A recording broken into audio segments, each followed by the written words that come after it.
Welcome to Forbidden Planet TV. I'm Andrew Sumner, and welcome more specifically to Why I Love Forbidden Planet, a series of conversations with our favourite creators and performers about their relationship with Forbidden Planet and with the comics industry and with the movie industry and the pop culture industry in general. This is a conversation I had back for the Forbidden Planet 42 celebrations with British TV legend and massive comics fan and comics creator Jonathan Ross. We talk about all kinds of things. Jonathan has got serious comic book credentials, as will become obvious if you enjoyed this conversation. Take care. Welcome to Forbidden Planet 42, 42 years of asking the question, what's the ultimate answer to life, the universe and everything, and celebrating 42 years of Forbidden Planet. I'm here on today's session with a man who needs absolutely no introduction. A man who's dominated UK pop culture for the last 30 years and a Forbidden Planet veteran guest for all of those 30 years, Mr. Jonathan Ross. Andrew, how you doing? Hello, everyone, for tuning in. I would push back and say I dominated pop culture. I would say I was an interesting footnote on UK pop culture. I think that would be a fair and more accurate assessment, but I thank you for your largesse. Thank you, indeed. Thanks for joining us, mate. Pleasure. When did you first become aware of Forbidden Planet? I think I was collecting comics since I was about 8 or 9, right, which is a long time ago now because I'm going to be 60 this year, despite the way I look. And I used to buy from junk shops, and I didn't know about specialist stores. And then somehow I found out about a local comic store, which used to be run by a guy called Alan Austin, and we travelled all the way to that, and it was called Comic Showcase, I can't remember now. And I worked there on a Saturday job for a little while, which was amazing. It was amazing to be paid even a small amount to work with comics. So that's how I found out there were specialty stores. Forbidden Planet did not exist at that stage. The only one in London that I knew of, the big one, was Dark They Were and Golden Eye in Berwick Street. I went there once or twice, and then it shut down rather tragically. And I remember there being a joyous, wonderful kind of 2 or 3 weeks where they were having massive reductions and everything while they were clearing out their stock. And you could go down, you could see stuff we'd never heard of before, like Robert Crumb collections, you know, which were imported from the US, and they were a fraction of the price. And they were the only place, the only week, but import comics.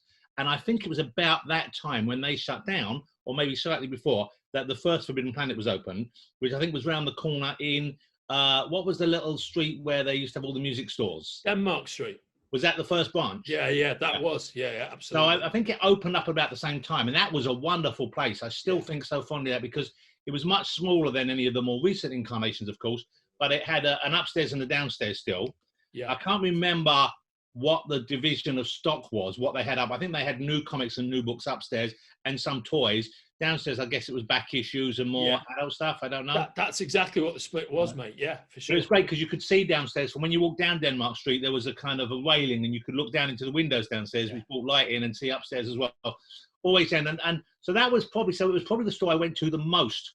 The only other one in town, there was, I think, Comic Showcase that Paul Hudson ran round the corner in Covent Garden. I used to go there, and I bought some. That was where I bought some original art for the first time from both places.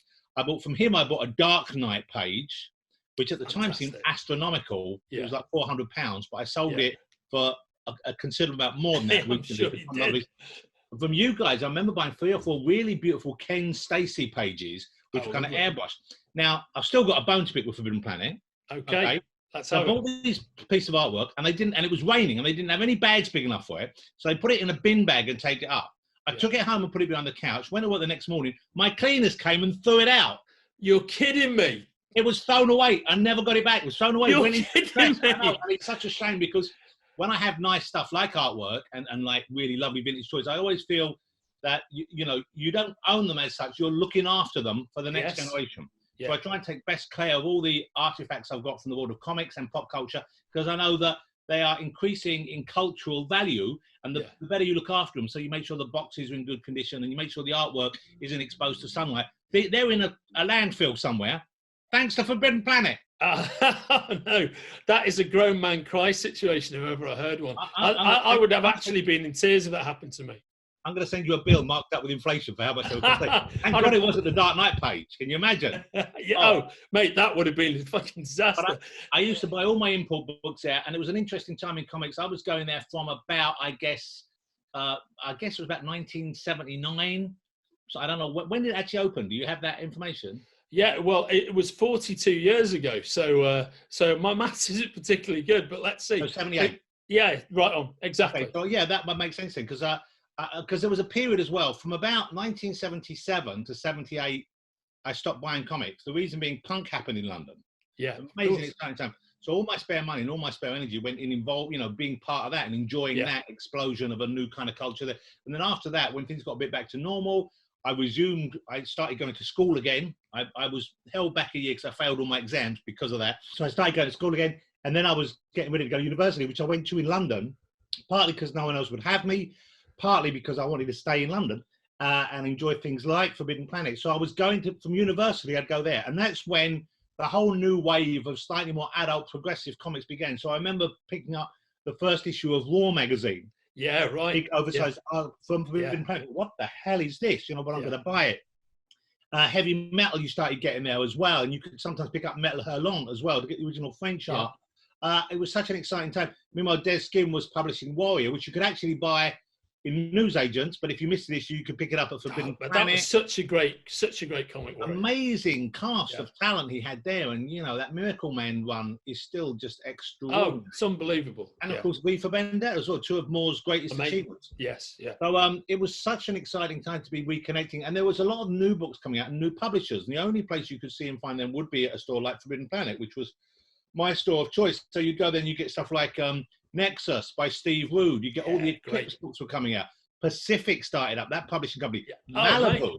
I mean, a weird range of publishers that all just, there'll be books like Bill Willingham's Elemental, of course, because he went on to create Fables, but back then he was writing and illustrating. He was pretty good, I thought, even though I spoke to him a while ago and he said, no, the art was terrible. I think it holds up fairly well. But all of these kind of like fringe input books, and you'd see new things as well come out.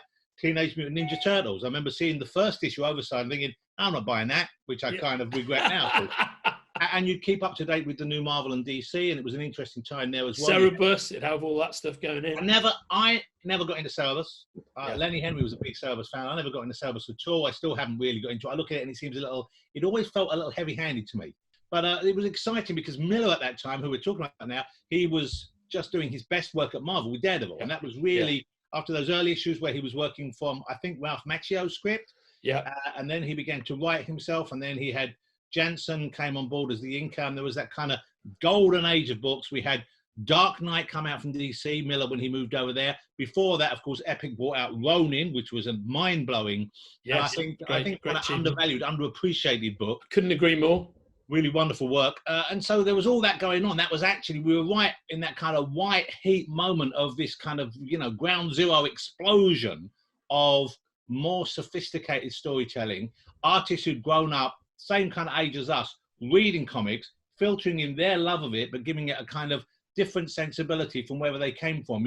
Moore had, he's got, Shakespeare and Gothic fantasy coming in from there. Miller has hard-boiled pulp coming in from there. And they've kind of led to the next wave, of course. But that period was extraordinary. You'd go in and you were picking up books which were, new, fresh off from the publisher, but they were as good as comics have ever been. Yes. So it was very much a golden age. It absolutely was. Tremendously exciting to live through. I had a very similar experience myself, just every month there'd be something, be something fresh and surprising and exciting. The challenge was finding the money to keep up with it. Yeah, you said it. And I remember, even though I've always loved toys, you can see a few behind me now, but I've got a very big toy collection. And I think back and I remember seeing toys for sale there because they started importing a few toys, not many, but they had a few. And I remember thinking, God, I really want to buy that, but I couldn't afford it because it was either that or it was this pile of comics. And the comics always won. But I remember them being a couple of the Mattel Shogun Warriors that were like, made out of that shampoo bottle plastic this big. And I also remember, still to this day, I've never seen it again. I've never seen it. When Gremlins came out, Forbidden Planet had a toy which was Gizmo in the pink car, but a remote control version. And I looked at that. I went in about 5 days in a row thinking, oh, maybe I could just buy it and I just won't eat this week. You know what I mean? And then I went in and one day I thought, okay, I'm going to buy it. Yeah, screw it, I'm going to buy it. I went in, it was gone. And of course, there was one of each in. So probably a good thing. I needed the food back then. Yeah, we've all had that bittersweet experience. Did you ever spend much time? Because of course, you've got a massive interest in comics, like all of us, and massive interest and authority in movies as well. Did you spend much time in Forbidden Planet too? just round the corner when it opened. Was that the one in near the centre point on the main strip of Yes, Tottenham Court Road? absolutely right. That's it. Yes, that was the big. That was. Oh no, actually, Forbidden Planet 2 was more. You got down to the end of Denmark Street, and it was just on the corner of Denmark Street. I went in there a couple of times, but not often. Yeah. They weren't there for long, were they? No, relatively speaking. Yeah, Because what happened? The two stores got amalgamated into the store you're talking about now. And then they weirdly opened up a kind of romance and mystery novel store around the corner. Yeah, that was Murder One. I went there a couple of times. It's a shame that doesn't exist because that was a great idea. Yeah. No, it was a great store actually. That used to be run by a guy called Maxim Jakubaski, who does a lot of work in the. He's heavily involved in hardboiled crime fiction and erotica for whatever reason. As you get older, those two interests surface. That's so true, and horribly interlinked. They surface in your imagination because you're getting a lot less of them in real life. It's true. Yeah, he used to sit there at his desk writing his erotica. Actually, Amazing. Yeah. Now I once asked him a question about a Mickey Spillane book, and he told me to fuck off because he was in the middle, obviously, of some. The panties descended. Go away. Yeah. I did go in that other store though once or twice, but I don't have any very clear memories of it. I remember being, if I remember correctly, it was quite a strange layout. It was an odd layout, and but it had some beautiful Bolland signage in it.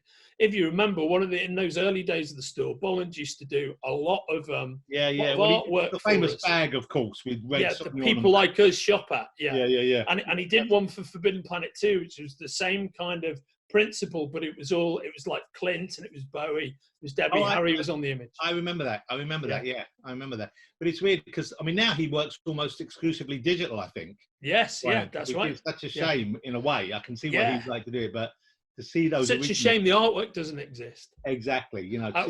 Actually, one of the things I'll send you, mate, is the other day I was talking to Bolland and he sent me over scans of all the original Forbidden Planet promo artwork. Well, I knew of Bolland. It's beautiful to look at. I knew of Bolland before that because I knew him really early on because I used to draw a little bit of comics myself. Never very good.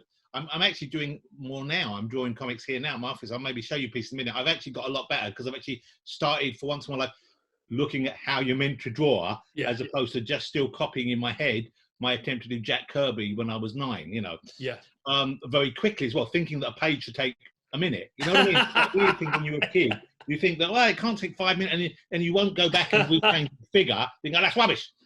But I went to see a guy. There was a guy who published a British underground called Grafixus. Yeah. His name was Mal Burns. Funny little character, a bit like a condensed version of Catweasel. Right. And I went to see him with a cover I'd drawn that I was very pleased with. And it was because I discovered Moebius and heavy metal. I tried to do a French stuff with loads of line work, and it was probably pretty terrible. But he was very nice about it.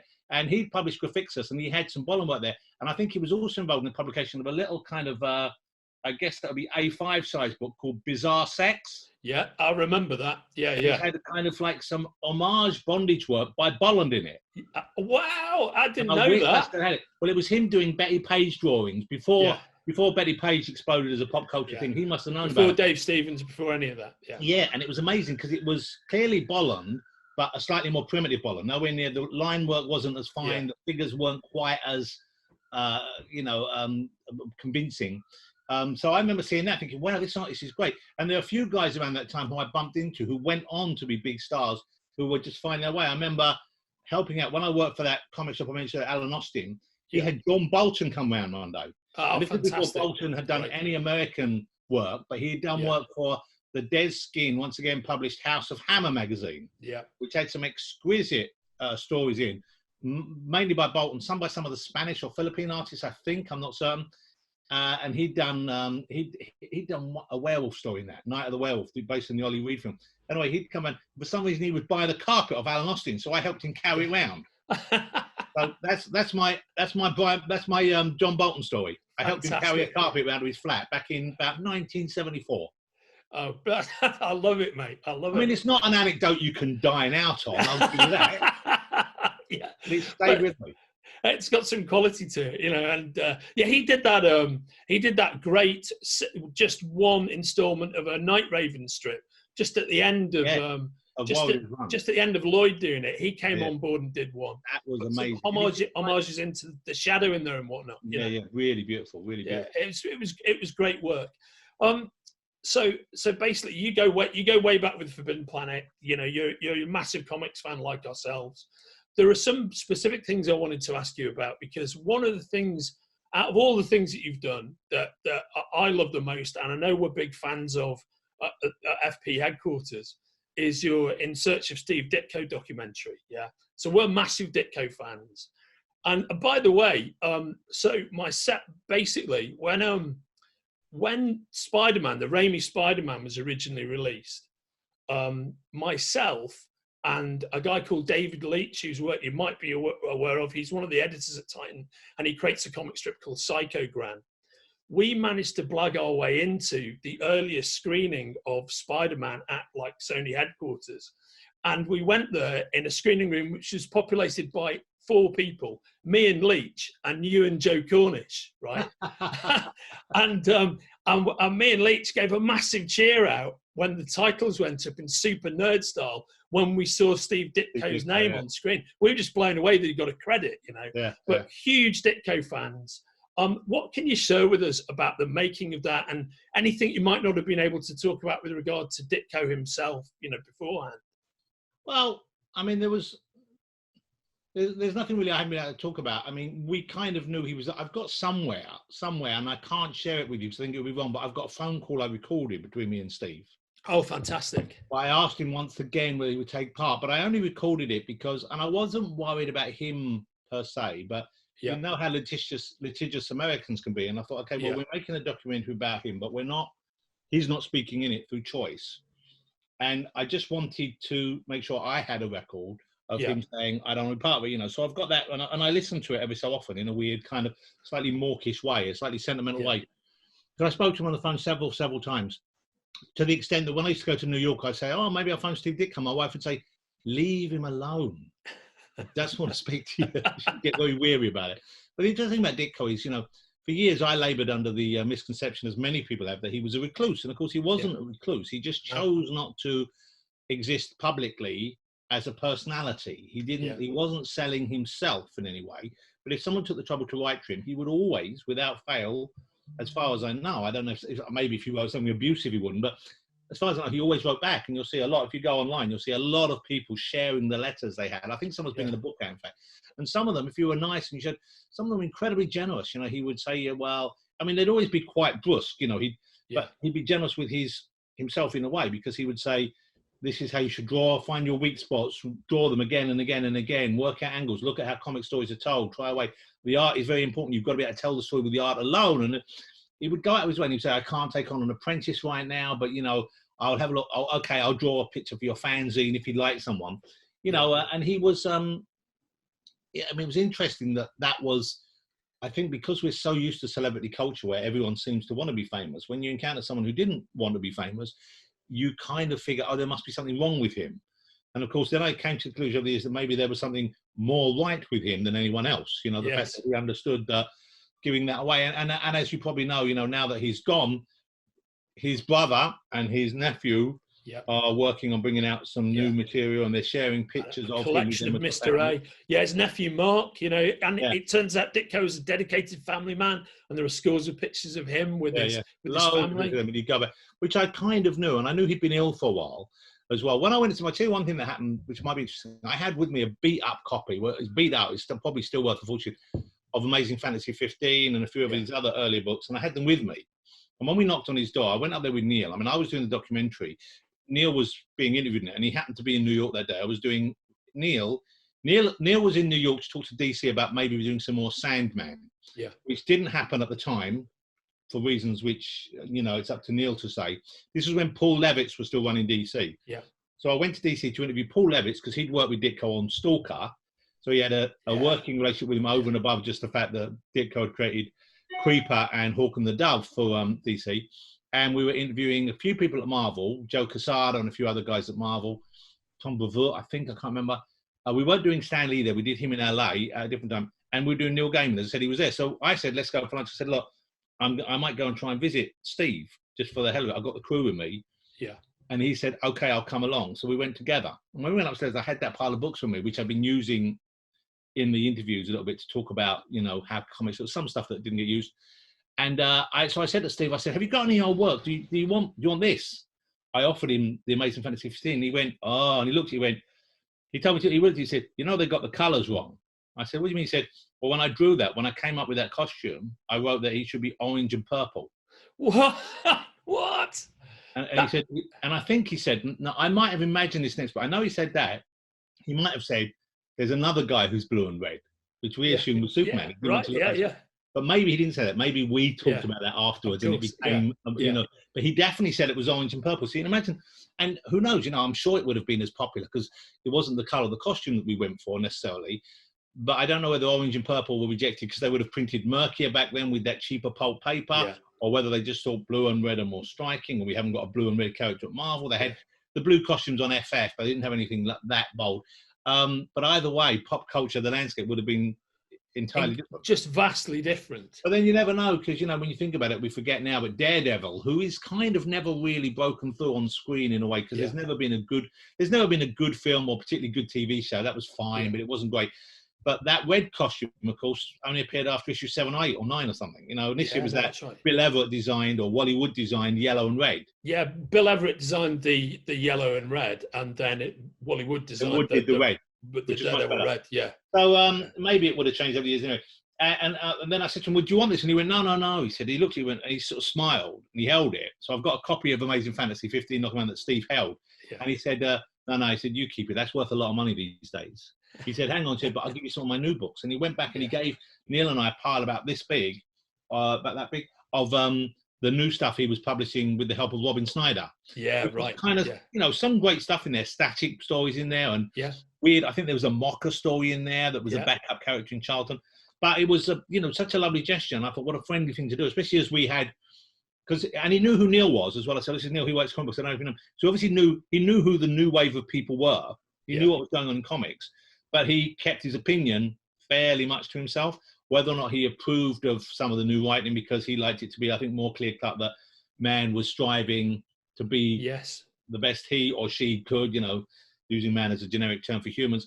But so the complexity or the kind of grey area in modern comics might have been not to his taste. But, I'm very, very pleased I got to meet him, certainly. Oh, amazing.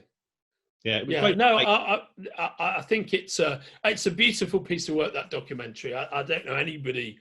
I got driven a bit mad making it, because I said to when I made it, I said to BBC, I'll do it, and we did it fairly small budget. And in the end, I think most of my fee went towards helping get it made, really, because we ran out of editing time, and I said, look, we're gonna keep doing this. I'm gonna pay for it. Yeah. And the people I worked with they were nice enough, but they didn't quite get it, because I said, I do not want panels on the screen. I don't want it to be like me and Neil walking down the road in a comic panel and it pans it. Yeah. And when we show the comic art, I want it to be shown the way you read it. I don't want us to be leading the eye like that, because that isn't what it was designed. It's designed to be for you in your head to choose the points to go to first, not a camera to show you. Same reason I don't like pan and scan movies. If they're not shown widescreen, I'd hate it when they do that. Yeah. And I also said, I won't use pow, wham, smash, none of that bullshit. Yeah. And I wanted it to feel like a documentary you'd make about a respected filmmaker, or someone who is seen within our kind of weird pop culture world as being like legitimate, when comics were not seen as legitimate. And I got driven a bit mad as well by them, because some of the things, it's very odd, because when you're a comic fan, you just know stuff that other people don't. So, for example, I went into one of the edits, and I'd given them directions and changed, and I said, no, it's got to start like this, maybe start like this. And there was a John Romita Spider-Man cover, and I went, guys, what's that doing there? And he went, well, it's a really good cover. I said, yeah, I know it's a really good cover. I said, but I told you specifically what issue Ditko left on, and I also told you the qualities in Ditko's work that make it a Ditko page. I said, that's issue 60 or something. and it's John Romita. It's not Ditko. And they were kind of like, well, does it matter? Well, yes, it matters. It matters. And even stuff like where they would play music that was, I made sure the music in the background, all the scenes, was from the period that those comics were created. I kind of hate that in documentaries. I hate when you're watching a documentary and it's set in 1969 and there's a pop song from 1975. You think, it didn't exist. Yeah. So we just took a level of care over it, which I think the subject matter deserved, and certainly I do get a fair amount of feedback from that still, from people saying they like it and they appreciate it. And I think people, they like the Stan Lee section because I did push him a bit hard on it. You really did. Well, I think we got away with that because he only agreed to do it. I declined being part of a Stan Lee documentary years ago, which I feel bad about now, but I declined when they were doing something. He wrote to me personally. He didn't know me, but I got a letter from him. And I declined because I was so angry at that time. And this was before it became more common. I was so angry at the lack of credit that Kirby was getting. Yeah. And I had tried to get Melvin Bragg to do a South Bank show on Jack Kirby when he was still alive. And when he died... That would have been great. Maybe. I mean, it might have been shit. You never know. Because when they approach comics in the wrong way... Oh, it's terrible. Yes, you're right. Yeah. Kirby wasn't a kind of... The thing about Kirby was he clearly... I've seen a lot of interviews with him. He wasn't a showman. And he wasn't particularly interesting to hear him talk. No. Yeah. I mean, he was, you know, obviously he's an unparalleled genius, his work on page and his creativity. But when you hear him talk, he's quite modest and he's quite quiet and he's quite unassuming. And he speaks in fairly short sentences about what he's doing. And if you are very, very familiar with his work, I think you can extrapolate and work out what's going on. But normally it's just, you know, it's quite condensed. It's not engaging in the way you kind of need it to be, and the way Lee is, because Lee's a showman, a huckster, and all that. So I turned him down. So I felt bad. So I wrote to him and said, look, we're doing this documentary. I didn't mention that. I'd hoped he'd forgotten. And I think he had. And I said, we're doing this thing. And because it was for the BBC, and because he was married to Joan, who was also sadly no longer with us, and she was English, I think she said, oh, you should do it at the BBC. You know, it gave it a certain, credence. I mean, you know, even when previously I'd made documentaries for Channel 4 in the past, and often when we were filming in America, we'd claim we were working for the BBC. Because no one had heard of Channel 4 this. So we're doing it. Incredibly Strange Film Show for the BBC, and they go, okay, it would open doors for you. But no one heard of Channel 4. No one's heard of ITV over there. No one's heard of Sky, really. So I think it was because we were officially doing it for the BBC that he was okay to do it.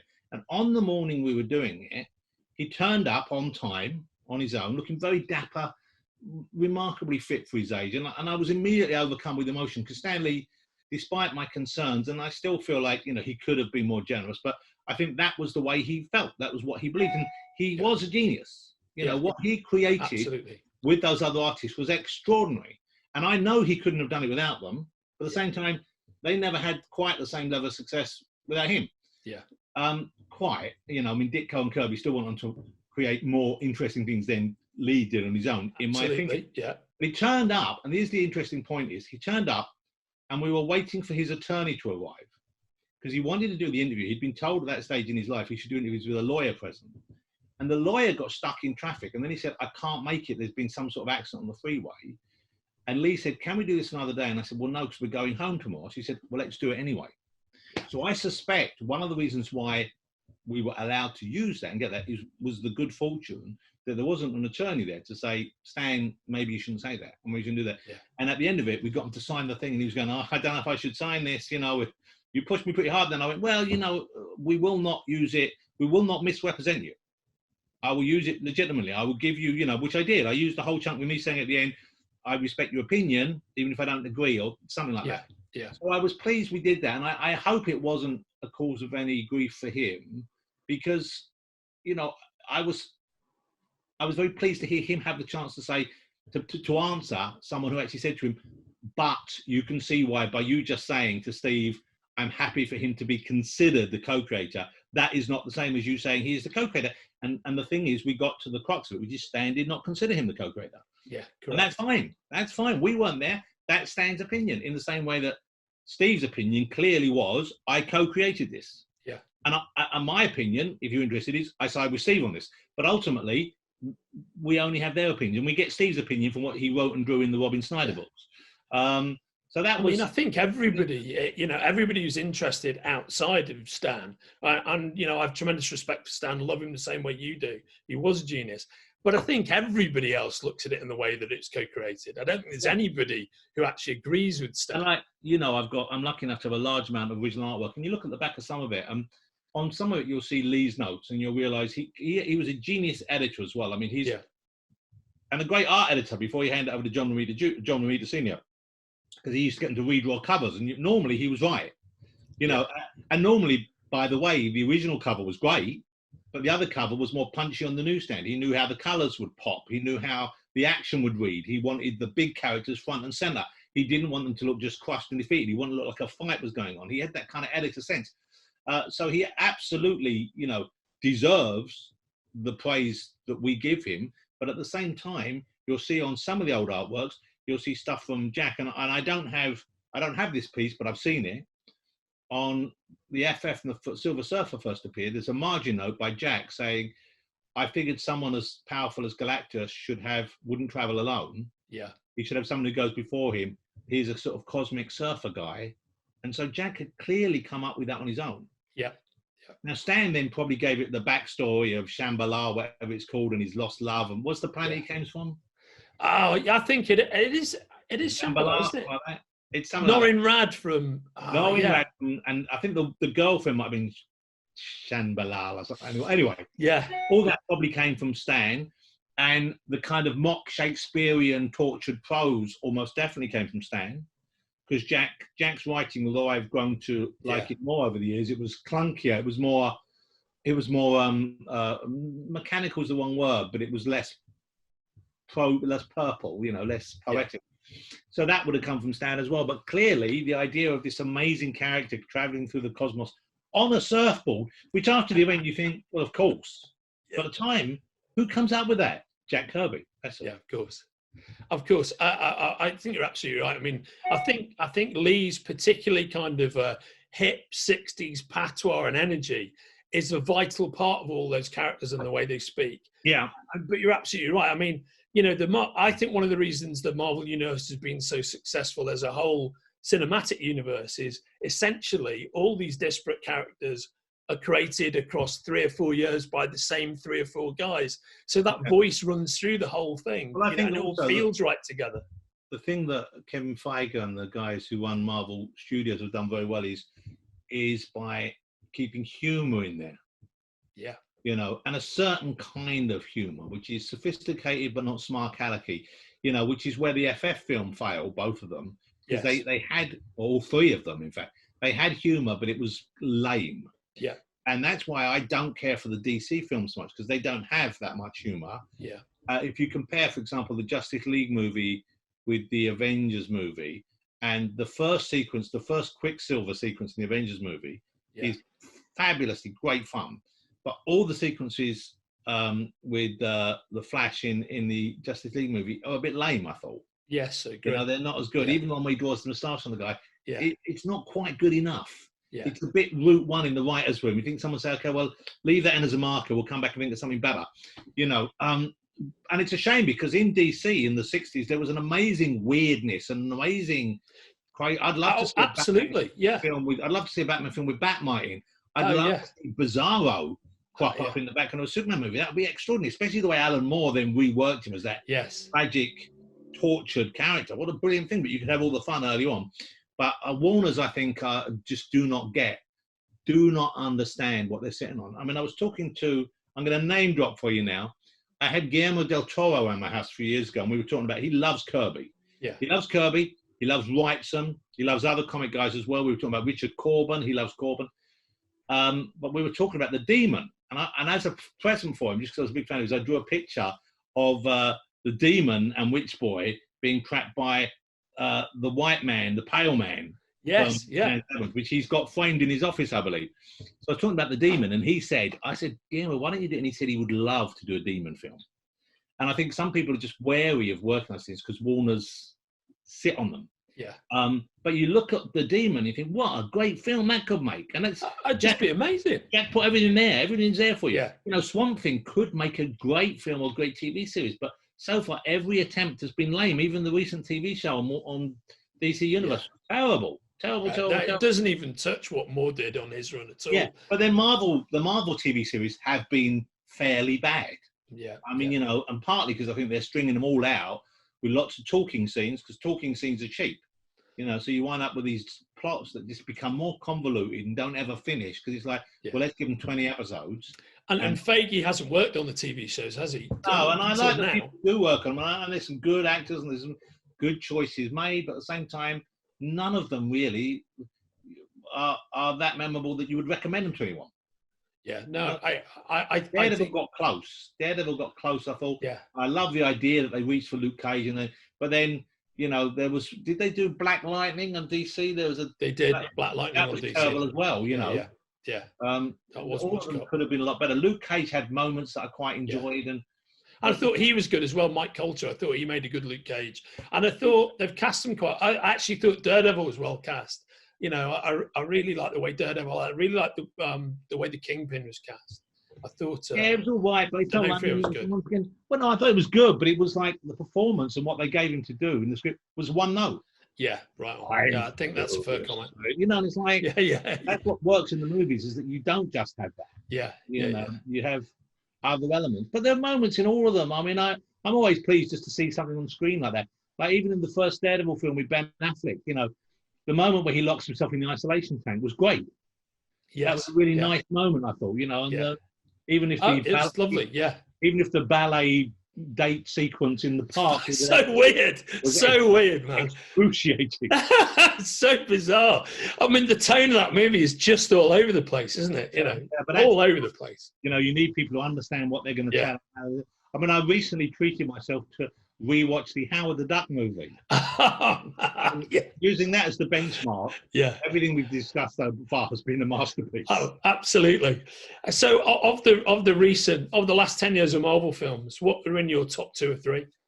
The first Avengers film I thought was extraordinarily good. Great. And still stands up really well. I didn't really care for the end game ones. I like the first of the 2. Yeah. And Infinity I admire the second, because for them to have that many threads and that many plot lines and tie it up in that way. But to be honest with you, I was quite glad to see Tony Stark die, because Downey Jr. was beginning to get on my nerves, frankly. Interesting, yeah. You know, and I thought, I don't really care. I wasn't that invested. It felt also, look, I don't want to be mean, but Thanos had a point. Yeah, no, he does. Yeah, absolutely right. Is Thanos even the bad guy? You know, I mean, and I thought it was a bit clumsy. Like, you know, when we started show 2, and you've got this Hawkeye's become this weird vigilante, and I thought, I don't give a shit about this nonsense. Yeah, that didn't feel to me logical, or like there was a progression from film 1. So I loved the first film. I loved the first of the Thanos movies, and it was just a thrill seeing Thanos on, seeing, you know, Jim Starlin's magnificent creation. And there's always a debate: who came first, Thanos or Darkseid? I imagine rather like Swamp Thing and Man Thing, it was just in the ether at the same time. Yeah, they come from very different places, of course. You know. Yes. I mean, you know, Kirby's imagination and his interest in Judeo-Christian law and mythology informs Darkseid, and then you've got Starlin's experimentation in pop counterculture and presumably hallucinogenics and reading about death cults and so on, and interesting Asian religions that inform that storyline. So they're quite different, even if they're the same, because all those great big tropes of mythology and story eventually boil down to the same sort of elements. Amazing to see that on screen. I'm kind of dreading the new Gods movie. I don't know if it's even happening still, but I'm dreading what Warner's might do with that, because it could be amazing, but it probably won't be. It's going to be very, very difficult to get right, and in the same way, it's very difficult to get the Avengers right. And you've got to plot chart that like very fine course to get to the right point. You know, it's all there in the first 11 books. Yeah, it's all there. You know, you don't tie it up, because you've got the amazing amount. I know. I always felt Star Wars had stolen this from him, but the whole thing is Orion being the son of, spoiler alert, but you know, if you know you're Darth Vader, then you kind of know what's going on with Orion and Darkseid. You know, Mr. Miracle's an amazing character. I didn't care for the new Mr. Miracle book. Did you like that? Interesting. Tom King one. Yeah, I mean, I quite liked it, but I have a bit of an issue with, I don't really like anybody else's continuations of Kirby's work, particularly with regard to the New Gods. I mean, I admire that he took it in such a different direction, both in terms of what the character was doing and the storytelling style, the way of delivering that narrative. But I thought it was oddly in love with itself. It was too enamored of its own grasp of technique and lacked, therefore, the qualities I want, which is I do want to follow someone who seriously is at some stage at jeopardy, and I didn't really feel he ever was, you know. Yeah, no. It was beautiful artwork. I love, is it Mitch Gerard? Yeah, it's lovely. Yeah, it is really good stuff. And I'm interested to see what people do with those characters, but I don't accept them as canon. I don't accept them as part of the proper story. I completely agree. I think that's absolutely right. After Watchmen, you know, I'm interested to see what they do with it. I'm pleased that they've got some great artists working with the writers on it, but ultimately, Watchmen is that 12-issue book by Alan and Dave. Yes, absolutely. Yeah, I mean, I really agree. When we're on this topic, mate, what about your own books? So what about, can you talk a little bit about TURF and about America's Got Powers and how you came to put those together? Well, yeah, I mean, I just Mark Miller kind of spurred me on because I was talking to him a lot of that time, Yeah. and I introduced Mark to Matthew Vaughn, and Yeah. so that's Okay. kind of how Kick-Ass came about. Yeah. I invited Mark to the premiere of Stardust and said, Matthew, you should meet this guy. He's probably the best commercial writer, kind of like, you know, with an eye for, like, you know, pop hits. He's the best writer working comics. And he told him that he was working on this book. And by the way, they started working on the film before the comic series had been completed, before he'd finished writing it.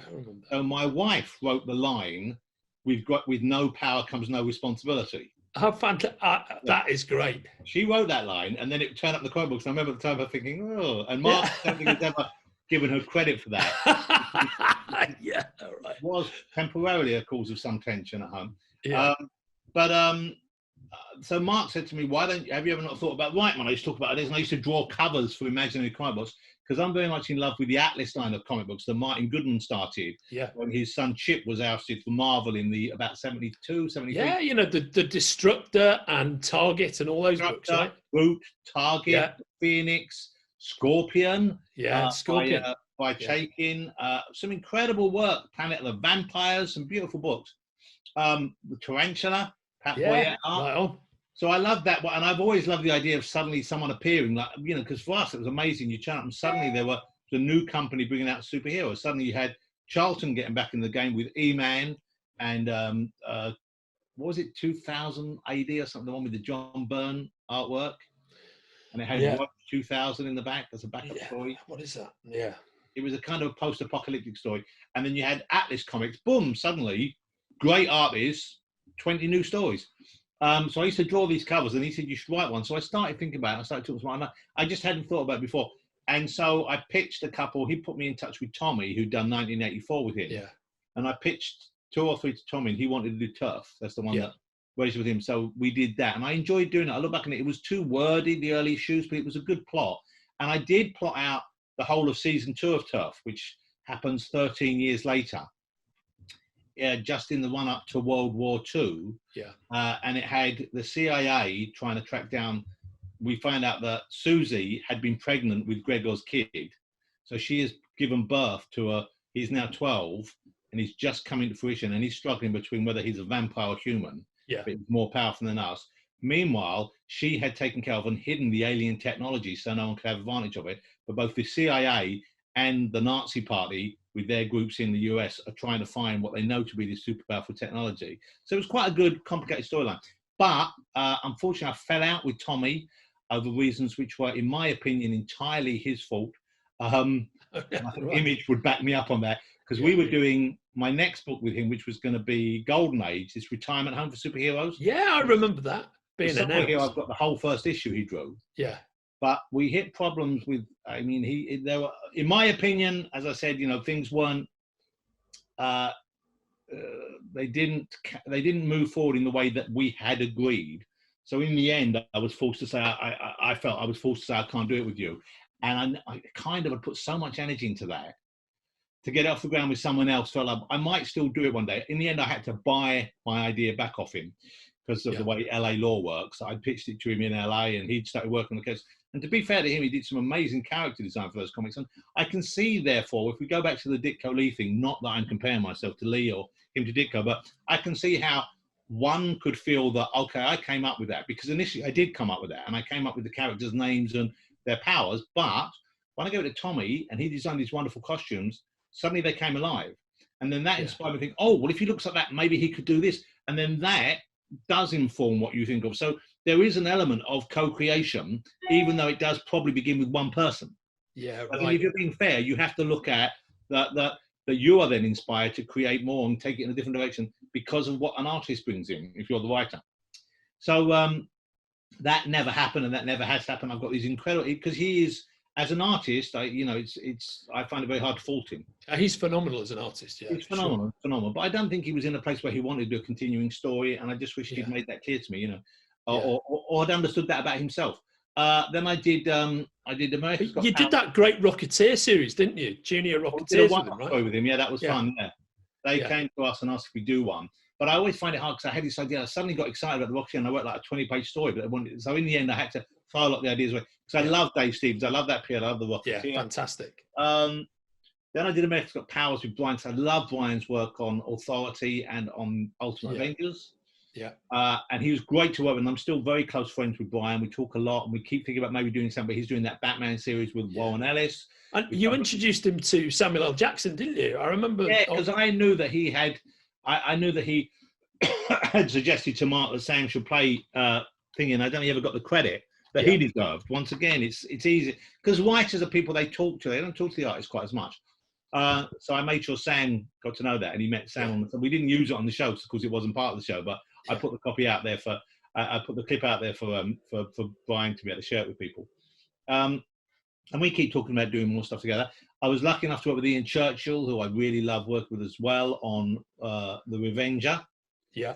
Revenge book. And we have been talking about other books as well, and I see him occasionally. But once again, at the moment, if you hang on here, I'll show you this thing I'm working on. I'll bring you a copy. I'd love to see it, mate. I've been working on 2 ideas of my own. Let me try and find the artwork. Hang on. I'm just on the other side of my office. Okay, here you go. So this is 2 I'm working. This is the cover I've drawn, the rough first cover. But it's a bit more for a character called Tiki Pete, who's a man who's trapped in a tiki doll body, a souvenir. Oh, I love it. Look at that. That's very detailed artwork. I mean, that looks... That's really come on. Yeah, but then I've tried to change my inking style. And this is the character about a boy. This is the story I've done. Which I'm trying to make it feel like a combination of a children's book and an early Marvel horror story, which is this boy. Yeah. Okay. I see I'm using more brushwork here. Yeah, absolutely. I'm doing that myself, but I mean, I'd much rather work with a professional artist. But, you know, that's more of a kind of hobby. It's like if I've got an afternoon clear and I don't have to do anything. Or say, for example, I was waiting to do this interview, I've got an hour and I'm in early, I'll sketch for a little while. Yeah.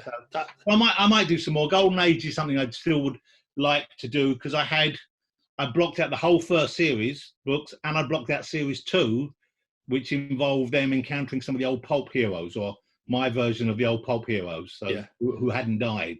No, that would be lovely. I'm a big fan of the old pulp heroes, The Shadow, The Spider, Doc Savage. Having them in the book would be great. You've got to do that book, mate. It's such a great idea. Can we close out with what have you read recently that you've enjoyed?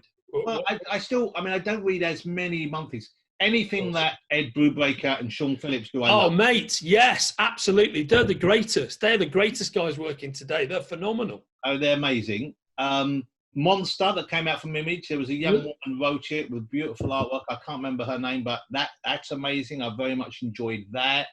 I'm trying to think of the other new books. The thing is, of course, we're just coming out of lockdown. I haven't been in a comic store. I haven't collected my pull list. I don't even know if you've still got it there for me. I'm sure we have. But I don't read that many. I'm just trying to think of the other books that have come out recently. That they're the last 2 that I remember really getting engaged with because I've been spending a lot of time sorting my office out and doing DIY at home. Yeah. There have been other ones though. I'm just trying to think. What are the other recent books? I keep up with Savage Dragon. Yeah. I keep up with most of the modern DC books. Yeah. I'll read anything that Brian draws. Yeah. Ian hasn't had anything new out for a while. He's been working on private projects, but I'll look at his stuff. I quite like trashy comics in that, I like stuff that's drawn by, what's his name? The guy who, Rob Liefeld. With his ridiculous dysmorphic characters. Yeah. But a big kind of comic stuff, big guns and big muscles. Yeah. I still enjoy seeing that. So I follow him on Instagram and stuff like that. And he's an entertaining guy as well. He's an entertaining presence. So I like seeing that. And if an artist catches my eye, if I hear of a writer doing something new, I'll check it out. I'll always look at what Neil's doing. Of course. I'll always look at if Alan Moore does stuff. I didn't like the stuff he did, the more Lovecraftian stuff, mainly because I thought the art let him down a bit. Yeah. That he was working for that weird publishing house. Yeah, no, that's right. I think Ellis did some work for as well. And, but as I've got older, I don't particularly enjoy comics which are just crazily violent for the sake of it. There was a moment where that felt transgressive and new and interesting, and now it just feels tiresome and a bit self-referential. It's just going on an endless loop. But it's just that kind of when you see things which are too horrible and you think, really? Have you read Fraction's Jimmy Olsen?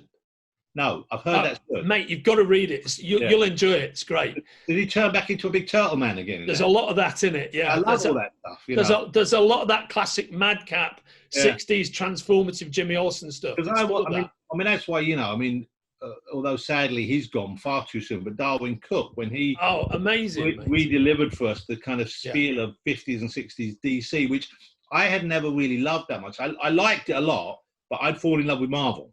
So I'd fallen in love with the rougher edge and the more kinetic energy and the kind of breezier chat that Stan Lee put into the book, and that was my go-to. So DC seemed to me sort of corporate and a bit staid, although I did love the weirdness. You'd find something like like the rainbow suited Batman and Batman and all that kind of any of the weird stuff, and Jimmy Olsen turning into a giant turtle man and Lois Lane turning into a witch, or one week, rather unfortunately in today's climate, they had to turn into a black woman to see that's a famous Robert Kanigher story. It's but they were difficult to read now. They were trying to do something good, I guess. But I love all those kind of weirder DC books in that period as well, from the 70s. See, the 70s is really what I'm most fond of in a way, that Bronze Age period. When Marvel exploded with Conan, with Shang-Chi, with Luke Cage. They were trying all these new characters. Even Omega by Steve Gerber. Defenders was so weird early on. And then DC had Justice Incorporated. They had Richard Dragon, that Kung Fu book. They had Claw. They had, what was the Bernie Wrightson covers on? Well, they had Rima, which was just the most exquisite Nestor Redondo art. All that Alex Nino stuff that was appearing. Yes, it was lovely. Just extraordinary, beautiful stuff. So that period I'm very, very fond of. I can't remember how we started on this. Why are we talking about this bit? It was actually what books you're reading at the moment. And it's sort of, So I love any book that kind of revisits that, but in a new way. I love, and it doesn't need to feel like it doesn't feel like it's recycled in any way. I feel, as I said, I mentioned, All-Star Superman. And the way Mark Millar went back to and retold the Avengers, not in a fun way, but in a dark way. Once again, I appreciate stuff which comes from the lineage of what's come before. It's like the fabric is being extended, rather than, as I said, the Mr. Miracle thing, which I admired, but I didn't particularly enjoy. I felt like there was a deliberate break with what had come before and a total reimagining. And I'd rather they've done that with their own characters, frankly. No, I think that's a good point. Did you ever read Invincible by Kirkman? Kirkman, you know what? I've got me someone. I know he's very known. I never really got into it. I read the first couple of issues. I should go back to it and give it a go. I absolutely think it reaps dividends, but I think what you need to do is you need to read the first two collections and then make the decision, because it takes this huge 180 about one book in. What it really starts out is that being the concept is not what it's truly about. And then when it takes that 180, it then really takes that ball and runs with it. And I think you should give that a go. I like Kirkman. I remember when... because when we pitched Turf to Image, we went for breakfast with Kirkman and Eric Stevenson from Image, and I said to him, you did a lot of books before Walking Dead. But Walking Dead was just starting on TV. It hadn't become the global phenomenon it was. And I loved Walking Dead. I was lucky enough to have picked up the first issue when it came out, which I've still got. Because I thought, I love zombies. That looks interesting. So I've still got that on my shelf. And I said to him, what about these early books? I'm going to buy these early books, because he had his own little store. Didn't become quite the huge, it's called Skybound or something now, isn't it, his company? But so it's a big space in Comic-Con, if and when they ever get to do a Comic-Con again. And I went there and I said, I bought one of the early books today. I bought Battle Pope. And he went, why did you buy that? I like your right. And he went, don't read Battle Pope. Brilliant. And finally, have you ever? I think you have. Have you ever met Steranko? I know Jim fairly well. I loved him. I went and interviewed him. He's a great bloke. He's an amazing artist, of course. He radically transformed comics in the same way that Neil Adams did at the same time. But I think his impact was more important in a way, more lasting. Although Neil, of course, is a genius. What unites both men is, no matter how high we hold them in regard, it doesn't reach the level they hold themselves in regard. Yes, that's so true. Neither of them are shy about appreciating. Very true. But you know what? Quite rightly, because they are two of the very best who've ever worked. They have, they are gifted with amazing talent, and they have developed that talent. But Steranko I'm particularly fond of, and Steranko's still absolute. I mean, I like Neil's new work. I'm not quite as fond of the style as what he did before, but Steranko is still doing stuff which stands up pretty much as good as his early stuff, which is remarkable for someone his age. He's got tremendous energy, hasn't he? I think that's the amazing Well, I asked thing him about his energy when I interviewed him once for The Guardian. There was a big double-page spread. I was a bit annoyed with him because, of course, when you do a piece for a newspaper, they don't run past the headline for you, and they put "The King of Comics," and I was like, we all know that's Kirby. You don't call him the King of Comics because everyone knows that's Kirby anyway. But it was quite a good piece. I thought, there's never the space to do it really that you want to do justice with. But I'd asked him at the time. I said, Jim, how do you stay so amazingly healthy and young? He said, I trick my body into thinking I'm 20 years old. I pump iron. And it's like, who says pump iron anymore? I pump iron every day. He says, my house is at the foot of some hills, and every day I run up the hill with my dog and down again. He said, and I fornicate like a 20-year-old.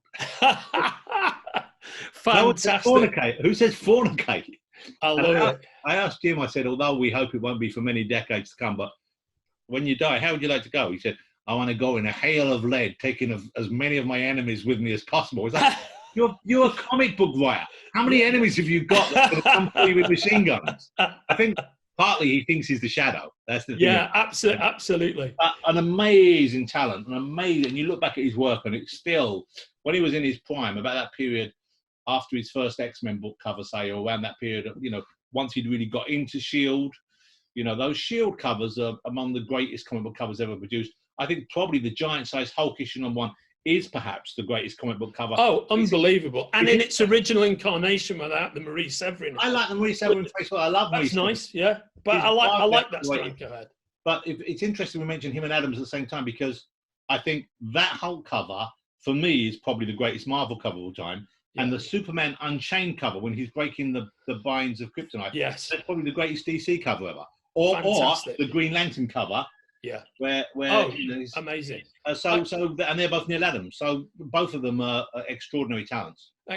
Amen to that. And on that celebratory note, I can see that Zoom is telling me to stop recording this because we're about to hit the time limit. Okay. So thanks so much for your time, Jonathan. I just want to say this has been Forbidden Planet 42 with the mighty, the supremely knowledgeable, the always upbeat, always great to talk to, Jonathan Ross. Thanks for spending this hour with us, mate. It's been great. Pleasure. And I hope it cuts down to a very entertaining 2 minutes. Thanks so much. And we'll see you in the store, mate. Thank you. Cheers. So, yes, I will get my mask on and come down. If you're enjoying watching Forbidden Planet TV and you're enjoying watching us talk to the world's most interesting and accomplished filmmakers, authors, artists, musicians, creators, subscribe right here. See you soon.